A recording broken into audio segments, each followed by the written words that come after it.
Thomas Henderson lived in the poor ghettos of Austin, Texas. He stayed in a small shack with his sister Cookie, his mom, and stepdad. They didn't have a shower, so they had to use a tub to bathe. They also had to use that same tub for urinating. When Henderson was just a kid, maybe around 6 or 7 years old, he spent his time hanging out in the pool halls. I didn't make it sure, playing by the rules. He hung out with pool players, pimps, thieves, and druggies. If we deprive the pimp and if young women can be dissuaded, then the pimp is going to have to find some way to make a living. He had buddies named Seth and Whiskey, who were the neighborhood alcoholics. As a 7-year-old child, while Mr. Frank, the owner of the pool bar, cleaned the pool tables, Henderson just watched and learned a great deal about playing pool. As a kid, Henderson was always looking for ways to earn some extra cash. Sometimes, he and his best friend James Saul would gather soda bottles from the backyards of neighborhood houses and return them for a deposit. James Saul had a troubled past, having already committed serious crimes before the age of 10. Along with their other friend Alexander, they would target the Chicon area where the white folks lived. They noticed that some white kids would leave their bikes on porches or sidewalks unattended, and Henderson and his friends would seize the opportunity and steal them. It became a regular occurrence, and soon other kids joined in. Before they knew it, they had amassed an entire garage full of stolen bikes. At the age of 12, Henderson learned to play pool from the best pool player in Austin, Texas, Donnie Riley.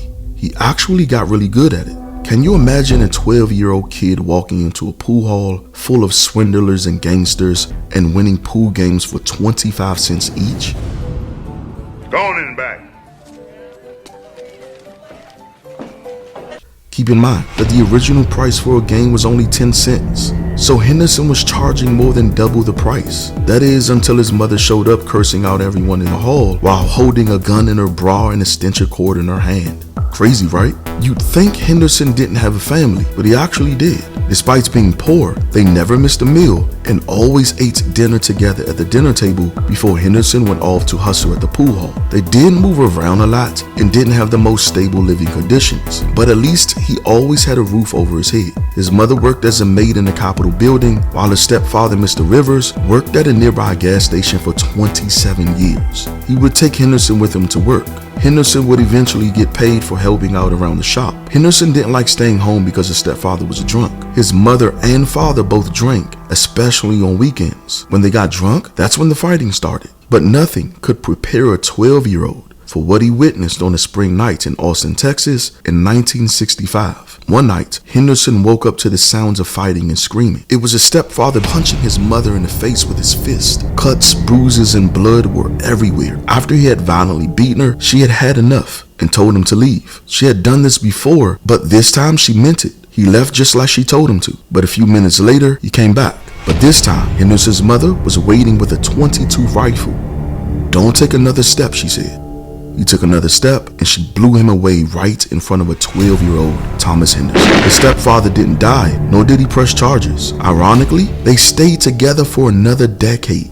Henderson said he wanted to die, but instead of dying, he sank deeper into the streets. The first time Henderson tried drugs, he was 12 years old. He knew a couple of neighborhood junkies who horrifically shot him up with a needle filled with heroin. Obviously, his 12-year-old body rejected the drugs, and he immediately spit it all out. He had to crawl his way to the pool hall to get help because the junkies ran off and left him there to die. Donnie, the pool player, found him, took him home, and put him in bed. Henderson never tried heroin again. During Henderson's early years playing football, he played running back, but he didn't take it too seriously. Surprisingly, his sports heroes wasn't some Hall of Famer from the pro leagues. His sports heroes were local legends like Wyman Clark and John Harvey. In high school is when Henderson began to get a little more serious about football, but according to his coach, he wasn't good enough. He was a 15 or 16-year-old kid who couldn't make varsity. While Henderson's football career was progressing, he found himself trying to juggle his school commitments with the temptations of the streets. He made some bad choices, including getting locked up for stealing money from newspaper machines and narrowly escaping death during a house robbery gone wrong that ended in a shootout. Sadly, his close friend James, who happened to be one of the biggest thieves in Austin, Texas, was tragically killed in front of Henderson during a game of Russian roulette at his school's parking lot. This devastating event should have been the turning point for Henderson,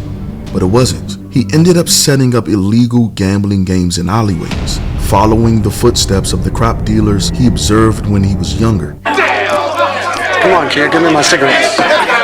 Henderson had numerous encounters with the police who began to view him as the ringleader. The constant harassment from law enforcement became too much for Henderson to bear, and he realized that if he wanted to change his life, he needed to leave Austin. If you ever decide to bring your pain and your pride back to this side of Oklahoma City, your porch light on from the post you lean on before you wound up on the wrong side. Henderson made the brave decision to move in with his mother's cousin, Nettie Mae Higgins, in Oklahoma City. Nettie was like a grandmother to Henderson, and Oklahoma City offered a completely different environment from the one he was used to. You see, gone were the pimps, thieves, and underground criminals of Austin. Now he was surrounded by a thriving community. Instead of indulging in illegal gambling, he even managed to secure a job at the local post office within his first week of arriving in OKC. Henderson arrived at Douglas High School as a junior, excited to be joining one of the most traditional sports programs in town. Unfortunately, he couldn't play football in his first year due to city border rules. It was ironic that Henderson had already developed a love for football even before officially playing for a high school team. He would eagerly watch the games every Friday, as Friday nights in Oklahoma were like a religious service. Everywhere we go,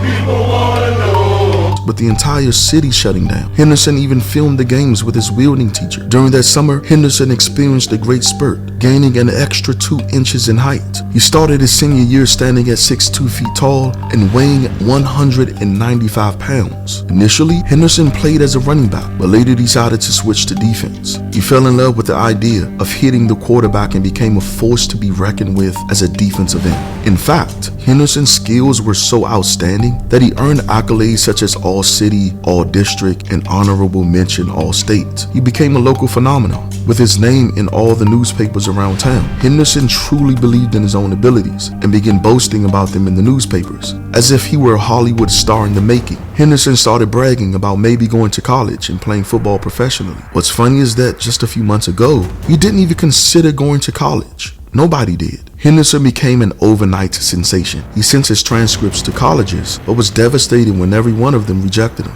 He even tried reaching out to smaller schools like Wichita State, thinking they would want an honorable mention All-State defensive end. Unfortunately, they turned him down too. It was a real blow to Henderson. Tragically, some time ago, Wichita State had just lost their entire football team in a plane crash. If a struggling school like Wichita State didn't want him, he thought no school would. So he went back home to Austin during Christmas break in 1970. Henderson hung out with his buddies and partied at all his favorite spots. But on his way home, he fell asleep behind the wheel and almost died. He woke up and found his car wrecked. Henderson sat there, staring at his car, realizing how life had unfolded. He was back in the same town he had to leave a year ago. But this time, Henderson was different. He had tasted success and heard the praises and glory. He wasn't limited by his environment anymore. For the first time, he saw the bigger picture in life. The kid from the ghettos of Austin wanted nothing less than a piece of the American dream, and he wouldn't stop until he achieved it. A few months after he graduated from high school, he headed 35 miles north of Oklahoma City to Langston University, an all-black program. Surprisingly, Henderson found out that Langston was a big fan of his. They didn't recruit him because they thought Oklahoma would get him, but this time, they accepted him on the spot and gave him a scholarship to live on campus and play college football. It was a big deal because he was the first person in his family to go to college. This kid, who had already lived a crazy life, hanging out with pimps, prostitutes, thieves, pool hustlers, who had experienced domestic violence, getting shot at, using drugs, and watching his best friend die in his arms, all before he turned 18 years old. Now, he was about to embark on a road that will change his life forever. And that's just the beginning of an incredible journey that will make you feel every emotion possible. If you want to hear more about Henderson's journey through college and ultimately to the pros, let me know in the comment section. Until next time, make sure to like the video and subscribe to the channel. And as always, thanks for watching.